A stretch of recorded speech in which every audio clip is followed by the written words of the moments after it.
Dans l'actualité internationale, les négociateurs réunis pour arriver à un cessez-le-feu à Gaza cherchent ce mercredi à finaliser un accord désormais au stade final, selon le Qatar, après 15 mois d'une guerre entre Israël et le Hamas qui a fait des dizaines de milliers de morts dans le territoire palestinien à quelques jours du retour de Donald Trump à la Maison-Blanche.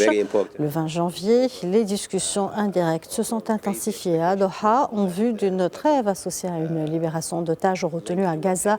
Le Qatar, principal pays médiateur avec les États-Unis et l'Égypte, a déclaré que les négociations étaient au stade final, les principaux problèmes ayant été réglés sans toutefois préciser lesquels. Selon deux sources proches du Hamas, 33 otages devraient être libérés durant la première phase de l'accord en gestation en échange d'un millier de Palestiniens détenus par Israël.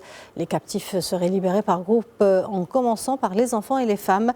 D'après l'une d'elles, le gouvernement israélien a confirmé qu'il cherchait à obtenir la libération de 33 otages pendant la première étape et était prêt à libérer des centaines de prisonniers palestiniens.